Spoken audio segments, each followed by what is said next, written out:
Hello, ladies and gentlemen. Welcome back to another episode of GeekVerse Podcast. I am one of your hosts, the semifinals, Taylor Field.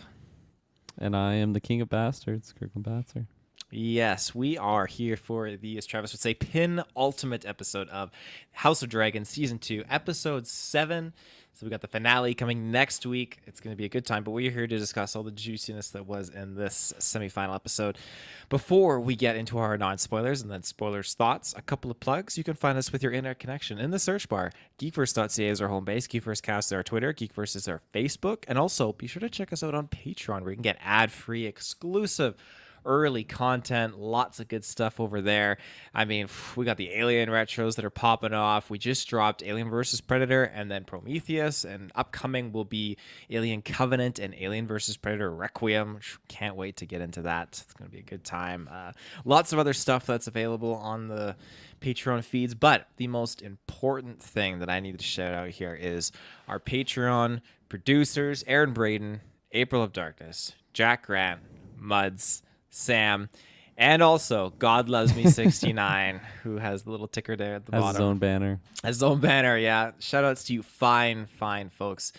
On top of all that, there is a very, very special thing, which I don't even think I don't have a banner for it. That's shocking. But GeekVerse Day, August 3rd.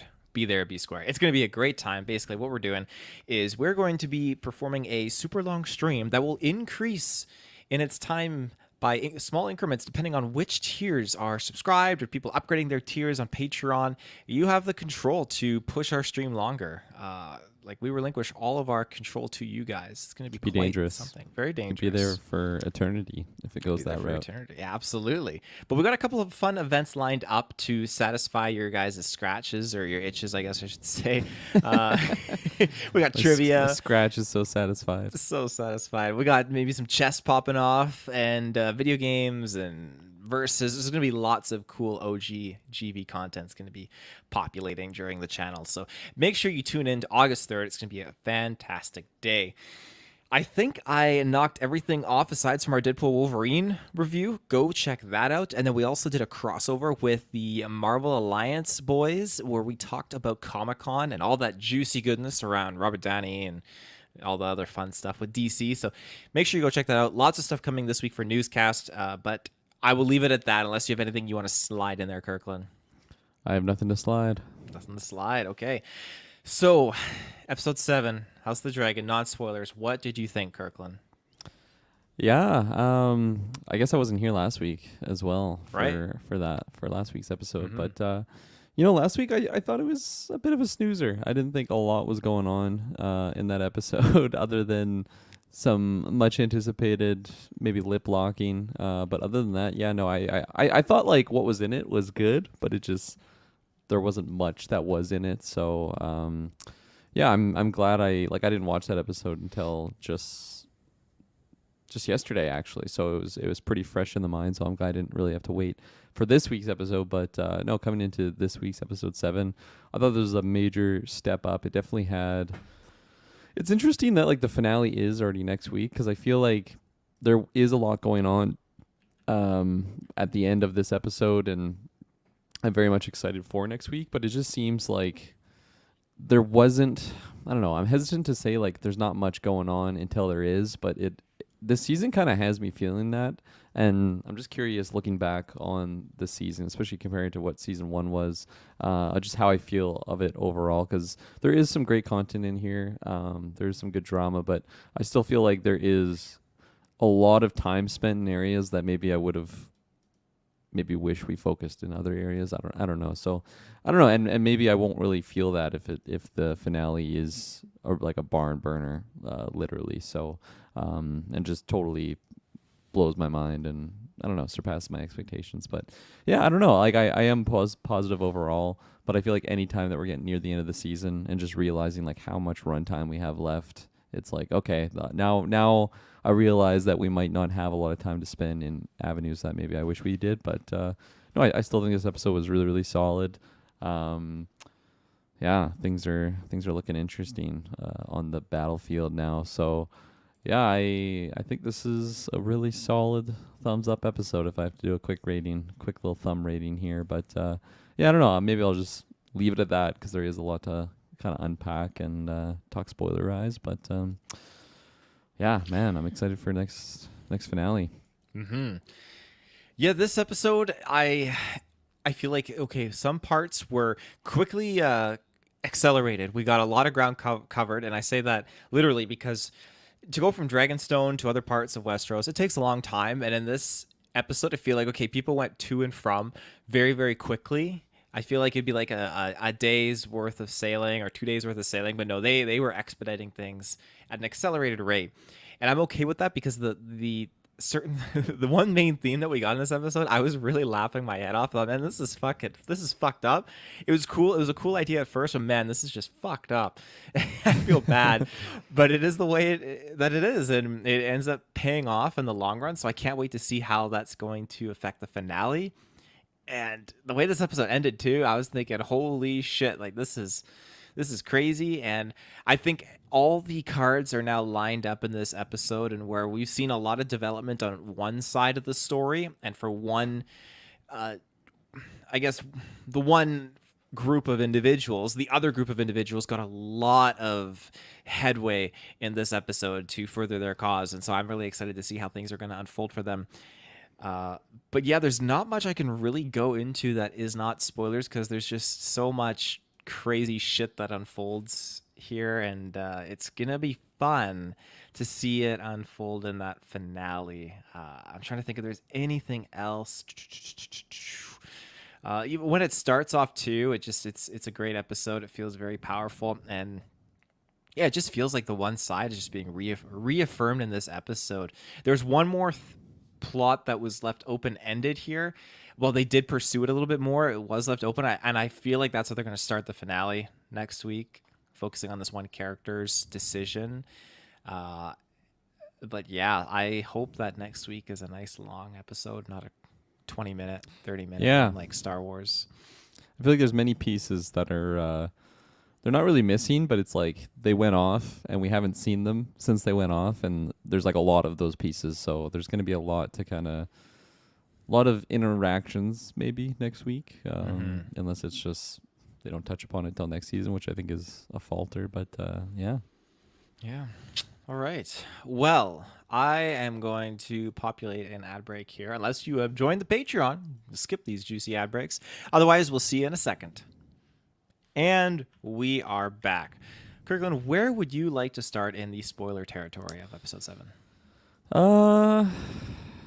Where to start? Where else to start other than at the beginning of this episode?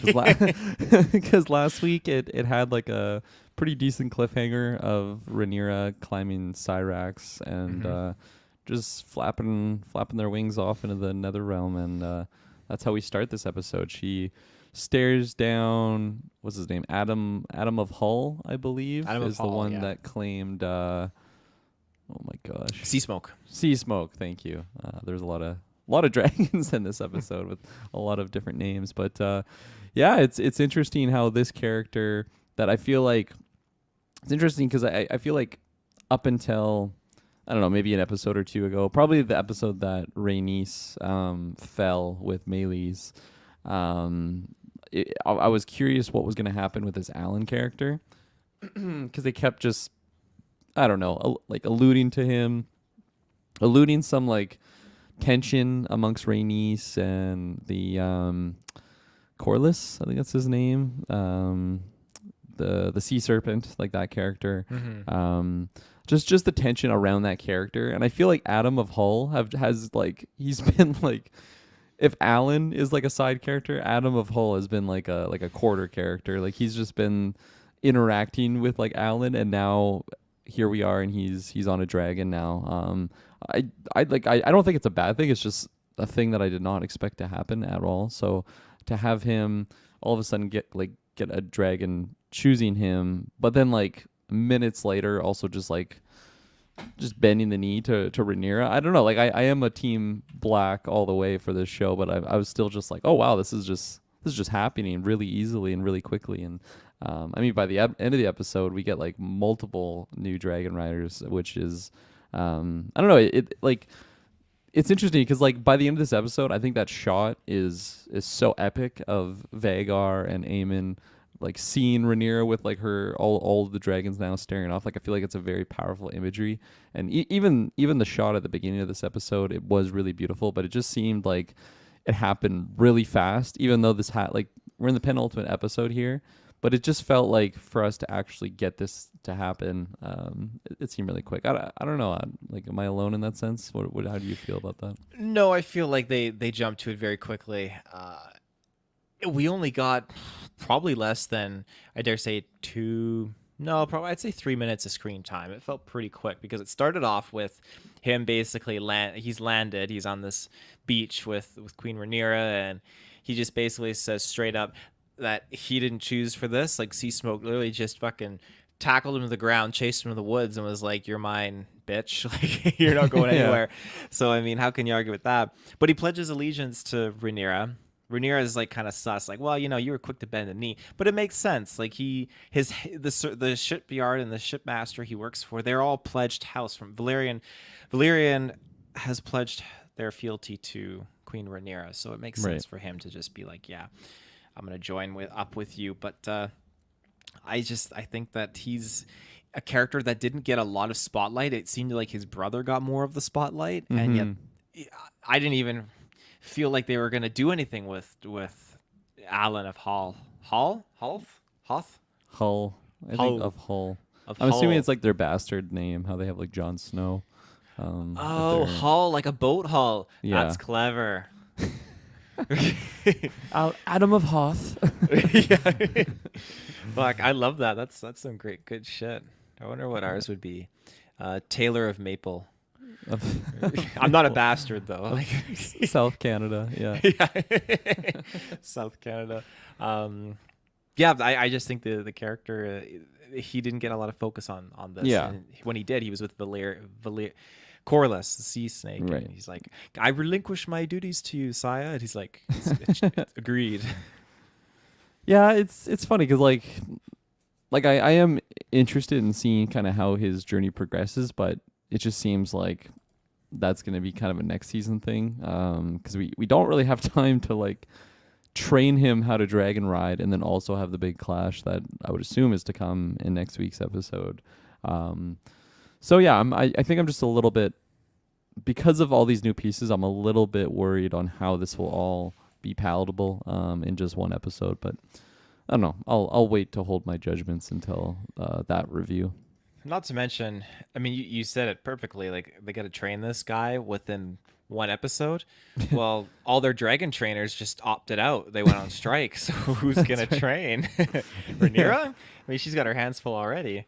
Yeah, just hold on tight and just say Dracarys. That's all they're training. That's all they're training. Like, they clearly need a lot of help because the one guy, like, fuck, he got his dragon and he just went right to fucking Storm King's landing, which clearly wasn't his decision.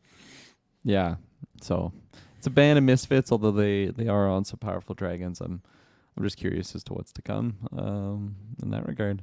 Mm-hmm. But what else? Where else do we want to go after that? So, like, I guess we can go, like, King's Landing, the whole dynamic with Aemon, Aegon, Lord Larys, Clubfoot. I love that. That's his nickname. It's interesting how it seemed like in the beginning he was, like, super loyal with Daemon, and then I guess in some ways he was kind of sliding into Aemon's ear for his little what's his role even? Just like the Master of Secrets or something along Master those lines. Whispers. And now I do like the whole dynamic of him and Aemon, especially now that Aemon is like forever changed and complete. Or sorry, Aegon. My gosh, the amount of times I mess up their names. But now that Aegon is like deformed like him, they kind of bond in that sense. And I did like that moment where like they do.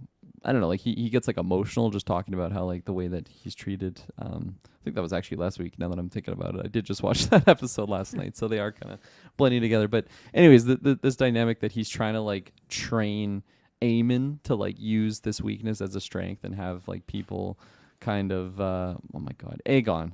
I said it again. Aegon. Yeah, just like be able to use this weakness as an advantage to like, it's almost like a disguise where people will be thinking less of you because of this. I like that that's kind of going on, especially maybe now that he's interacted with Aemond more now and realizes that like he cannot control this guy at all, especially after he just like shits all over him, tries to bait him into thinking that he's going to be the hand of the king. It's like, no, you're going to go get the hand of the king.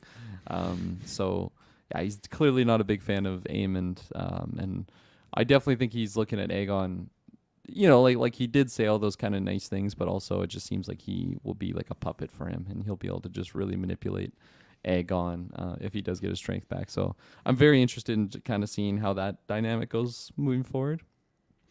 Well, you do too as well. The fuck I'm trying to say. Have Laris was presented with that information, like, oh, you know, my sister's brother's bartender's housewife, homewrecker, bartender's hairdresser told me that Sea Smoke has a rider, and he basically was trying to get Laris to tell that to Aemon. And he just kind of disregards that. That's neat because he's reaffirmed his loyalty to Aegon.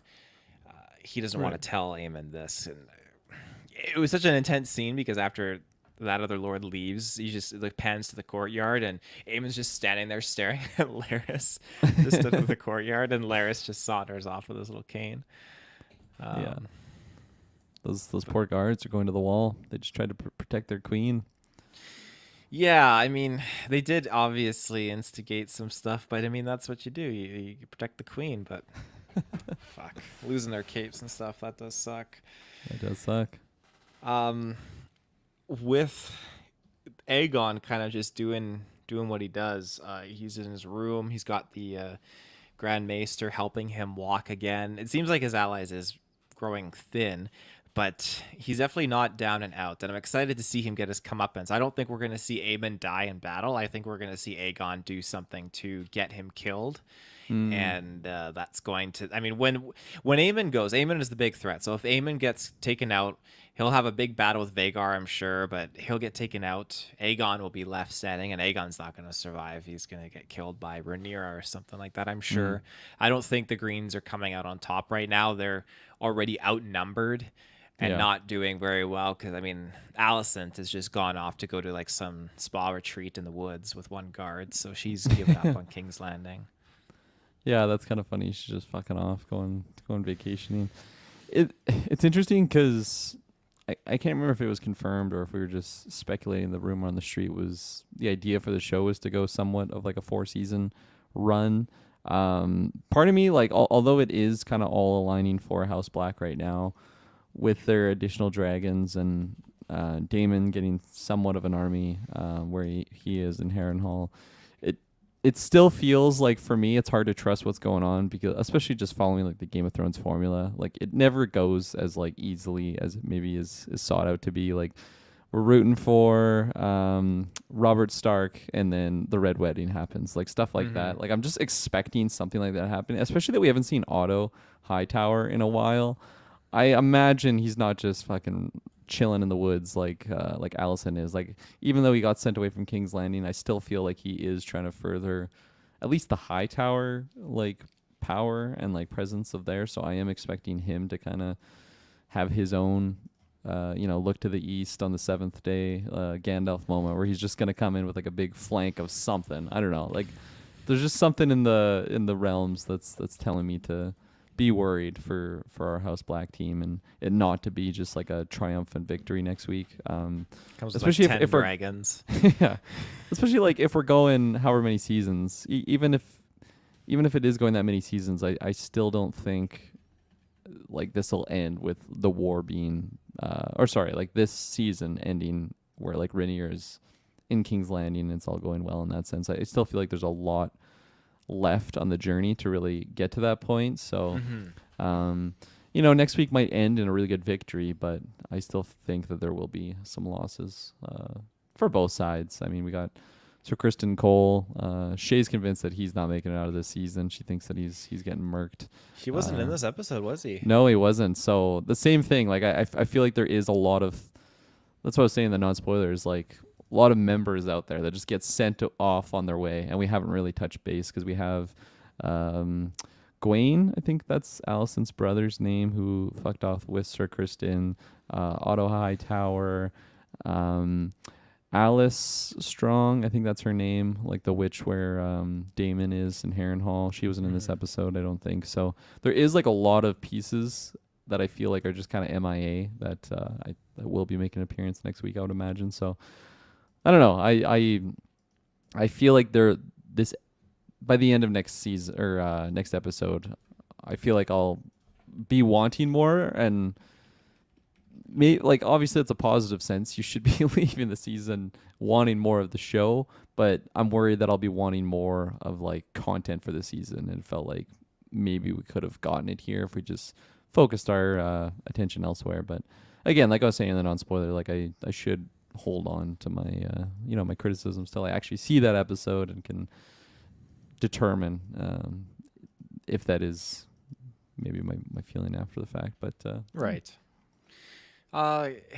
Yeah, I totally didn't connect the dots that these characters were actually not in this episode. Again, like I said, those are all House Green allies, and so when you can see how things are really rattled for them, the fact that they weren't present here just reaffirms the fact that, okay, we had a heavy focus on House Black, and the Targaryens are definitely in a position right now in this episode where things are really in their favor. Like they've gotten multiple new dragon riders, and we've gotten Daemon, as you said, he's obviously still at Harrenhal, and that's been a long trek. I feel like he's just been benched for most of this season, just going through like fucking drugs and shit and weird illusions. But he has just secured the river folk and secured his army, and it's nice because that army, Harrenhal's getting rebuilt, and while Daemon's playing like, oh, I'm king, they have definitely reaffirmed their allegiance to Rhaenyra, and that he is still attached to that as king, prince consort, I guess, or what? No, he wouldn't be prince. King consort is what his title is. So I'm glad to see that, and Daemon's gonna come back looking like a hero. And after his dream sequences in this episode, I feel like he's really going to maybe renounce his kind of focus on just wanting to be the sole king of the Seven Kingdoms. I think that's going to come, and I would like that turn for him. I'd like him to kind of fully just commit to Rhaenyra, especially because we got another sequence with where's our boy with our good old Viserys popping up in this episode.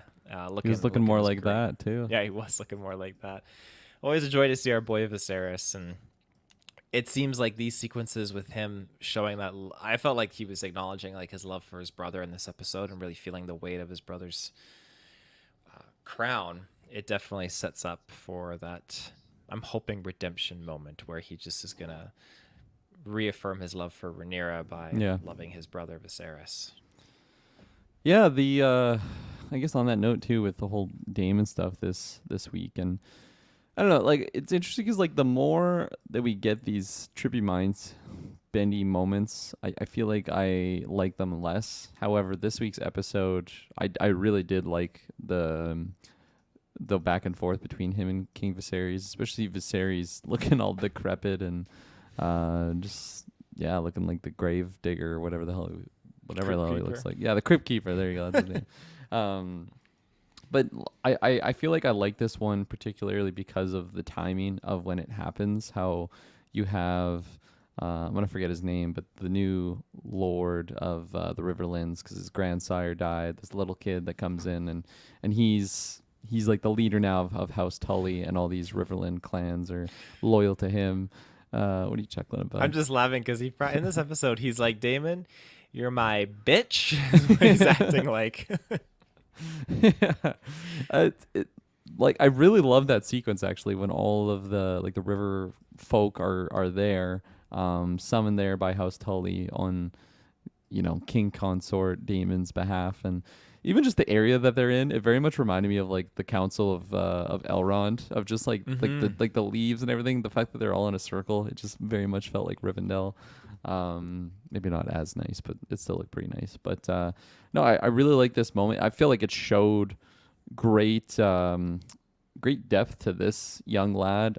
I should really have his name, but the new House Tully leader, because I just assume that like Daemon was just gonna have a field day with him and just be able to really like intimidate him into doing everything that he says. But he shows that he's a lot smarter than maybe he looks, and like he does know a lot about like house honor and loyalty and all these things and these great qualities that he is showcasing.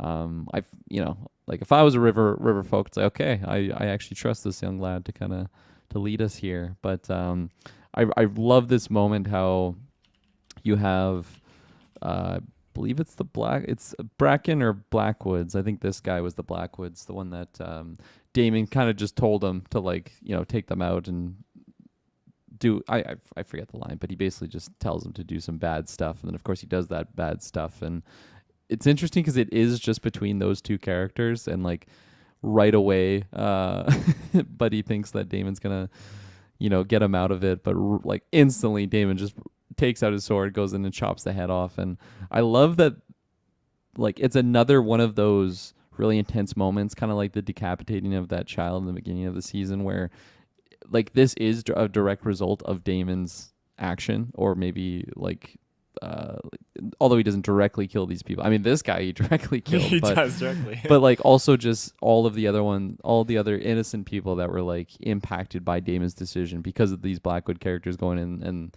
rape and pillage like the towns of what they were doing, right? And that's why the other river folk were up in arms about it. Like they don't want to follow a tyrant. Like I do like that this is another moment that Damon is feeling like consequence for his actions, and it's actually like getting to him now. Like that's kind of what triggered the back and forth with Viserys, and Viserys is man, I love Patty so much. I'm so glad this guy is like living on beyond season 1. Our King Viserys here, he's just so good. And this moment in particular, I just love when he's sitting on the bed with his face just decrepit and holding that crown, and just like, you still want this? Do you still want to have this? Especially like Damon's making these decisions now that are already fucking up people's lives. Like imagine if he actually was on the Iron Throne and was making like more grand scale decisions. Like it's just, I feel like now he's realizing that it's so much more than maybe what he kind of fantasized it to be. So I think that stuff was like 10 out of 10 for me with the flashbacks on Damon at least this week. So it was definitely a nice showcasing of that. And I don't know, it's funny because they're like, this definitely isn't the first time that like Damon's done something like this where it's getting to him now. But so it's like, how many more of these moments is it going to take for him to really turn a new leaf? And I'm curious if he just won't ever, if it just keeps compounding. I feel like there's signs that he is maybe going to potentially learn from it. He hasn't learned from it yet, but it's just, it's being shown more that it's getting to him. So I like all that. I do like that as well. And yeah, he's just he is feeling the weight of these actions, especially with having to decapitate this guy, and the guy is just trying to call him out, like, "Oh no, like I did what you asked. Like what's going on?" Which he was. He's like, I was loyal, and he was. He did exactly what Damon asked. It was exactly what Damon asked, but Damon wanted the full army, right? Not just the small little group of Blackwoods. So that's rectifying certain inequities. Certain inequities. Yeah, that's exactly it. So it'll be interesting to see the fallout of just what's going to happen here. Again, I think Damon hopefully does get kind of redeemed and just say, I don't want the crown, but here you go, Rhaenyra. Here's our army. Let's go take King's Landing. He does have the army now because of this decision, so we'll see what the fallout of that is and where his allegiances will ultimately lie.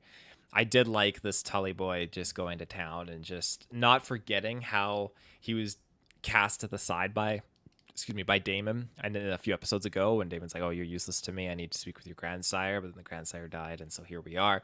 He's just got this confidence about him, and I love when Daemon's like, "Watch your tongue, boy." And I mean, we've seen Daemon fuck shit up in like the King's Royal Hall right in front of the Iron Throne. So you never know what he's gonna do to a kid.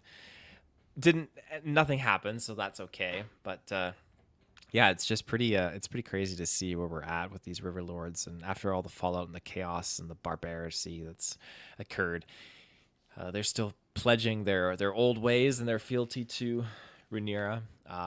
What else is there? I feel like that's pretty much everything from this first bit, because they didn't focus on Daemon or the river lords at all later on. That was pretty much wrapped up now that we've kind of got our answer with them and what they're doing. And Harrenhal's looking much better. It's come along quite a bit. So yeah. we jump to, unless you had something else you wanted to interject with. Nope, you're good. Yeah, we jump to Queen Rhaenyra's plan, and this is what causes all the Dragon Masters to go on strike. After Alan of Hull appears, then she gets the idea from Miss Andre, I think her name was, that Lady hey, Massaria. Lady Massaria, that we need to recruit bastards into our army. And so far we've seen two Targaryen bastards that the story has focused on, and I thought that it was just going to be them. I didn't think there was a lot of them. Man, they had an army of like 10,000 when it's panned out and you see all these Targaryens walking along the beach to the boats. Is like, how are the guards in King's Landing letting this slide, first of all? And like, no one notices, like, I was exaggerating with the thousands, but there's at least over 100 to 200 Targaryens, and no one notices like all the white hair. And I mean, if you do, you just disregard it. Like, there were so many Targaryens. I couldn't believe it. Yeah, that was a shock to me. It was like a Comic-Con event when you just have like all the cosplayed Targaryens coming to whatever hall. Yeah, there's definitely no lack there of them. So yeah. No, not at all. And so the plan was that we need to get them and we need to put them on two of our dragons, Vermithor, and I can't remember what the other one is, but Vermithor is basically the largest dragon in the world, aside from Vagar.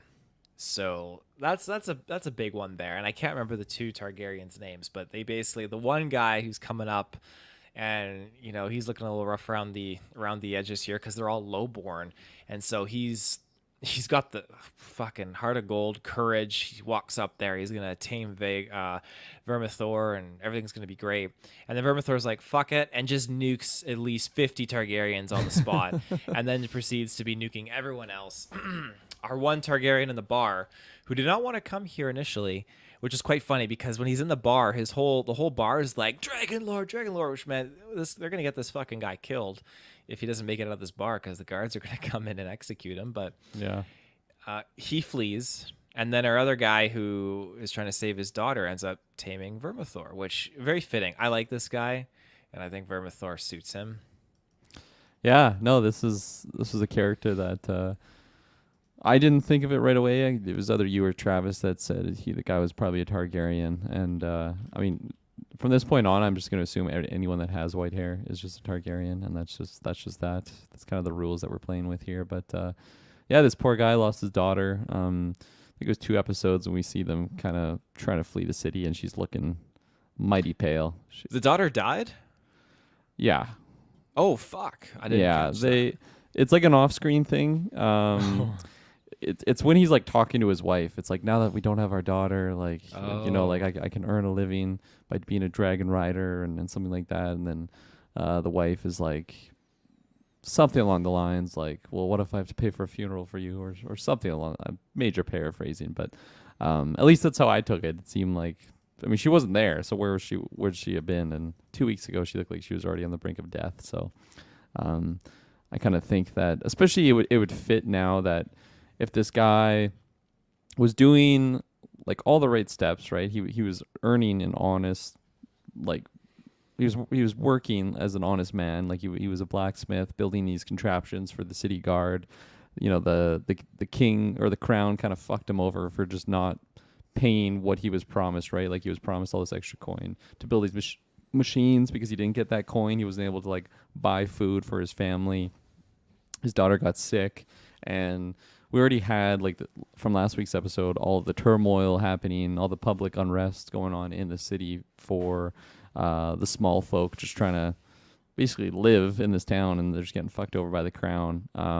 So he gets all these things that happen to him, and then loses his daughter, and now he has access to a dragon. It's like, why would he have any reason to not go help Rhaenyra, right? Like I guess he could just be a rogue dragon rider, but it seems like his odds of survival are a lot better if he actually teams up with the side. And for everything that he's been through, there's no way he would have been choosing the High Tower. So yeah, I think for him, it's the one I'm probably the most excited about, because of just we've been able to really see his own loss that's gone on with him throughout this season. And yeah, I don't know, I just also liked all the moments he had on screen.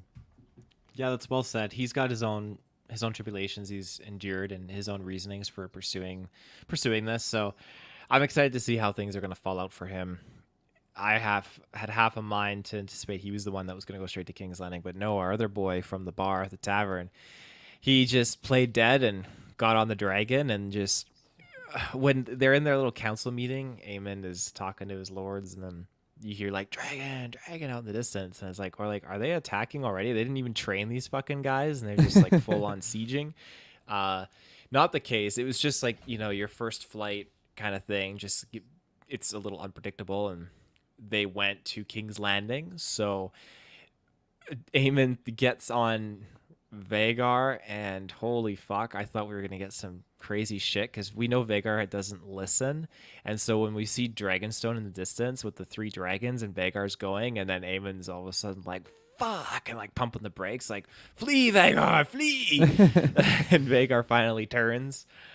You get a badass shot of Rhaenyra and then the three dragons behind her, and now she's fully she's stocked up, and those are her dragon, Vermithor, and then the other dragon by Tavern Boy.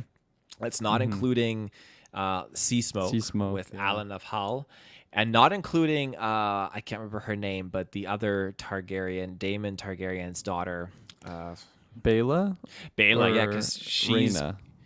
Rhaena Baela still has hers, Baela, right? Well, is Baela the young one or Rhaena the young one? Baela is the one that was like she almost charred Sir Criston and Alicent's brother, and then I think Rhaena is the one that tried to bond with Vagar, but like got murked, and then so now she's looking after Rhaenyra's kids down somewhere, and then she's also about to interact with a very large dragon. Now, is that the same one, that like the really big one, or is this a different wild one? This is a different wild dragon that the Targaryens just fucking lost, which is not good. I'm assuming though that she's gonna find it and bond with it. That's kind of my hard read there, especially since she missed out on the opportunity to get already a large dragon. So I mean that's another ally to Rhaenyra's cause. So yeah, they're like. Overnight, it seems they're just multiplying their dragon numbers. Well, that's just it. So you're gonna have. I'm assuming Daemon's gonna return with his dragon and the Riverrun army. We're gonna have the North come in with their army. We're gonna have Rhaenyra with her dragon and the two Targaryen bastards with their dragons. Alan of Hull, and then Rhaena of with finding her rogue dragon. So Rhaenyra's gonna be like, "What the fuck? Where'd this badass come from?" And then we're gonna have we have just Jace with his dragon, Baena. Was that how you say her name? Baela. The older sister. Baela with her dragon. Like, and who do we have on House Green? Like, there's only Rhaegar. The king got fucking murked with his dragon, so that leaves, I guess, the queen. The queen has her dragon, but she's not fighting anyone with her dragon. She's playing with her moths. Alicent also said that. I think it was last week when she's talking to her brother about her other son, right? Like he's like 16 now. And then in this episode, they had mentioned that he was going to be getting a dragon here pretty soon. So I guess that's one additional one to their cause. So they had a son with, like Viserys had a son and then just sent him away to go live in that. Yeah, because that was the one we thought that she had another son early in the season, and they didn't really talk about him at all. And then in last week's episode, it was mentioned, I think, for the first time. Yeah, it was. Okay, well, that's interesting. I'm excited to see how that's going to play. Apparently, he's kind. I remember they said that. So, you want to be kind. He's like a tyrant. He's like 100 times worse than Joffrey, Aemon, like anyone that's been in the show. Yeah, I don't think I have anything else to add to any of that. Was there anything you wanted to sneak in there on just Rhaegar, Aemon? Yeah, I'm trying to I mean, it's good that Aemon was able to kind of turn Vagar around. I don't think that really would have gone well for him, and I don't know. Vagar looked pretty much fully recovered from the fight with Meleys way back at Rook's Rest. So it seemed like he's ready to fight, but even then, I don't know. That's a lot of dragons to be going against, even if he is one big bad dragon. But yeah, I don't think I really have anything else to say on the Targaryens and the dragons, and it's one of those things where it's just because we got it all in this episode. Part of me is like, that's just a lot to like kind of introduced now. Like we have all these brand new dragon riders, and now we're just gonna be, I guess, just training them in bulk and interacting with them in bulk as opposed to like being able to kind of sprinkle them throughout the season. So that's just like kind of where I'm feeling right now. But who knows? Maybe they'll be able to do it in a really just palatable way. But I'll hold my criticisms until then and see how it happens next season, or sorry, next episode, because I feel like next episode, if they are just fully geared up and they're just fucking popping off on King's Landing at the start of next week's episode, I definitely, although I'll love to see it, I think that's a major con. Mm-hmm. Yeah. No, I think we'll probably get like a little bit of a time jump of some kind, probably like a week or a couple weeks, and these riders are going to be finally trained up, because now that Aemon has flown there and sees that they got a fleet of dragons, and they could see that, okay, someone was riding this dragon, and we know Sea Smoke also has a rider, so now he knows, okay, Rhaenyra's got an army of dragons with riders ready to go. It's going to be pretty terrifying for him. So we'll see. We'll definitely see. And I think you're right, Kristen Cole. Well, I guess Shay, you said pitched it that Cole's getting snuffed.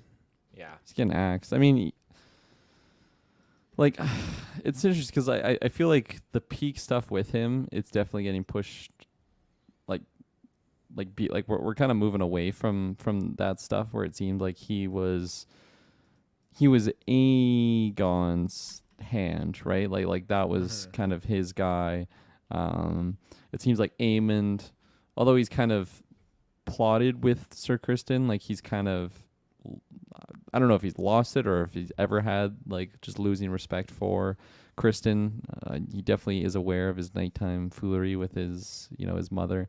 And it just seems like he's kind of done with him, especially ever since the whole Rook's Rest incident. Like Sir Criston Cole has been looking at him differently too, especially just kind of realizing what's happened between like him and his brother, and how like he actually almost just killed the king, and like this is a big deal, but he's kind of just letting it go. And although he's not an honorable man at all, I still feel like that is kind of a dilemma, like a weight on his shoulders. And I could totally be convinced if he is just almost trying to die now, like going forward, like he just can't handle all of the Game of Thrones and what it takes. Like I feel like that Rook Rest incident really fucked him up in his psyche.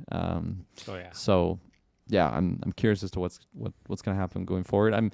I feel like with it, when Otto comes back though, he's really gonna be just a good like heat sink for the entire like green side of just being able to really smooth the waters on like everyone's tensions and kind of be able to rally the squad and just focus their focuses in like a unified direction, because Otto is a fantastic hand of the king. Like he is really strategic and knowledgeable on what to do in court. So I definitely think, especially now, like the greenhouse definitely needs that guy back on their side. They're not doing too great right now.